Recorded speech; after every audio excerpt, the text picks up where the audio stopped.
Atualmente exerço a advocacia criminal juntamente com o colega Dr. Carlos Henrique Alves Martinez. Estamos elaborando um projeto chamado Workshop Criminal, no qual ministramos conhecimentos básicos de criminalística e do novo rito do júri. É um workshop que pretende atingir profissionais do direito penal e demais estudantes universitários. O importante nesse workshop é saber que os laudos periciais hoje são decisivos em julgamentos nos tribunais do júri. Recentemente tivemos notícia do caso Nardoni, cujos laudos periciais foram peça fundamental em todo o desenrolar do caso. O caso Messia Nakashima, que também depende de laudos periciais. O caso Elisa Samúdio. E relatamos também durante o nosso trabalho o maior erro judiciário da história brasileira, que foi o caso dos irmãos Naves. Para que os amigos tenham conhecimento da importância do laudo pericial e de como é importante também o profissional do direito penal, sobretudo o advogado, conhecer as possíveis armadilhas, inclusive contidas em laudos, vamos citar aqui um caso em que atuamos para um colega criminalista muito conhecido na Bahia e que estava às voltas com um processo no qual, segundo ele, não havia falhas e ele precisava revogar a prisão preventiva do seu cliente. Pedindo que eu examinasse o processo, de pronto fui direto aos laudos periciais e médico-legal, aos laudos de criminalística, chamado laudo de local, e ao laudo médico-legal, do exame cadáver.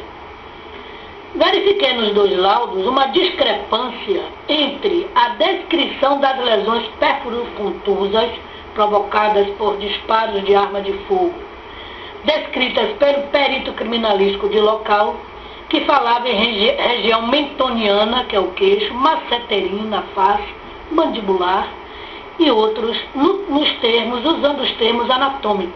Talvez por isso meu colega tenha negligenciado a grande falha contida nesses laudos, porque no laudo médico legal o legista se referia a outras lesões, também pérfuro-contusas, na região occipital, que é a parte posterior da cabeça, região parietal, que é a região lateral da cabeça, enfim, cada um descrevia lesões como se tivessem visto corpos diferentes, quando se tratava da mesma vítima. Ante essa dúvida, argumentei com meu colega e o orientei a pedir também a suspeição das fotografias que eram, na verdade, a ratificação da descrição feita pelo perito de local. Ele se baseava, ou melhor, tinha ratificado o seu registro através das fotografias. Mas, como as fotografias eram oriundas do mesmo departamento de polícia técnica, arguímos a suspeição das mesmas por terem origem no mesmo órgão que emitira dois laudos conflitantes. Assim, diante desta dúvida, em se perguntando, afinal, quais as lesões que o cliente havia provocado em quem?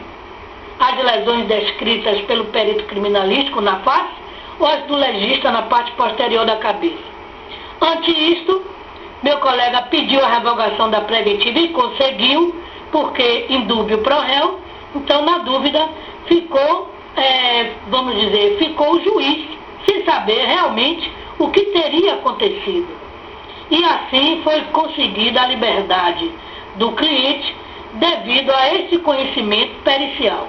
Em vários outros casos nós mencionamos e mostramos a importância do saber criminalístico para o advogado, para o profissional do direito penal. Não apenas o advogado, o promotor e o juiz, que inclusive já trabalhei com denúncias do MP, que pedimos, inclusive, a não aceitação por parte do juiz, em virtude de discrepâncias semelhantes. Quando, sem laudo pericial preliminar de drogas nem o definitivo, nós conseguimos anular a denúncia em virtude dessa lacuna. No workshop criminal, nós falamos também, muito principalmente, sobre o novo rito do júri, que precisa e muito da agilidade, da astúcia, do saber do advogado que está trabalhando na defesa e também do conhecimento dele sobre criminalística, para que assim ele possa embasar seus questionamentos, tanto em relação ao promotor quanto em relação ao acusado e às testemunhas. Daí porque, complementando e reforçando o nosso workshop, nós recomendamos aos amigos que acessem os sites www.tviradiopensardireito.blogspot.com e também no YouTube, www.youtube.tv/Justiça Linha do Tempo. É muito importante nós estarmos atualizados a respeito desses conhecimentos. Colocamos-nos à disposição das faculdades que podem programar o workshop, sempre com antecedência devido à nossa agenda, e teremos toda a satisfação em atender a essas faculdades e levar na grade curricular das opções alternativas mais esse conhecimento que consta de 16 horas. São 8 horas presenciais e 8 horas através da internet com senha e login próprio para o aluno. É só no momento, esperamos o contato dos interessados.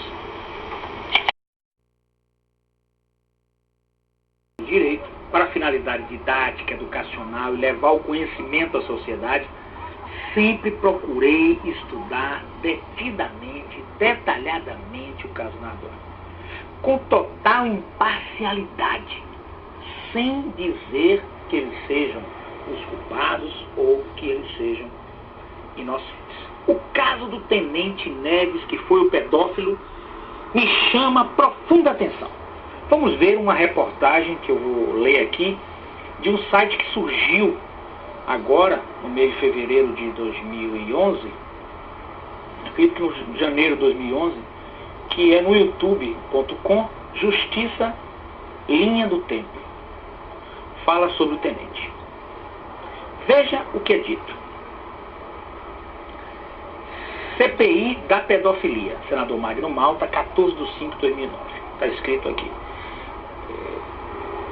O senador dizendo: eu fui ao gabinete para conversar com o presidente Lula, vou lhe mostrar uma imagem. E mostrei a ele uma imagem do tenente que suicidou-se aqui em São Paulo. Ele deu um tiro na cabeça e, diz o senador, já foi tarde demais. Só uma imagem daquele homem de bem, respeitado em seu condomínio, que foi o primeiro que apareceu no caso Isabela, foi o primeiro que apareceu para ver, fazer a varredura. Eu sei bem o que ele foi olhar. E aqui conta o senador Magno Malta, em outra passagem, que esse tenente abusou de uma criancinha de 2 anos, uma menina desse tamanhozinho, as perninhas dessa grossura, grossa, né? Foi brincar na casa dele, este peste, botou essa menina em cima da cama, e ele mostra que o áudio é horrível, porque uma criança de 2 anos sofrendo tamanha agressão.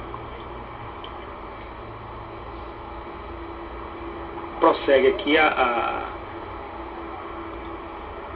prossegue agora aqui a questão do tenente. Vamos observar que há realmente uma situação estranha. Aqui diz o tenente: fizemos uma varredura completa, isolamos o quarteirão com mais de 6 viaturas. Estávamos em pelo menos 20 policiais. Entramos nos apartamentos do prédio, em cada quarto, em cada banheiro, em cada sacada. Vasculhamos também os 2 subsolos e os veículos, inclusive os que tinham caçamba. Seria difícil a fuga, disse o tenente Neves. O site pergunta, o site Justiça Linha do Tempo, que eu estou lendo a reportagem, tentando comentar para os senhores. Ele é digno de crédito? Prossegue então.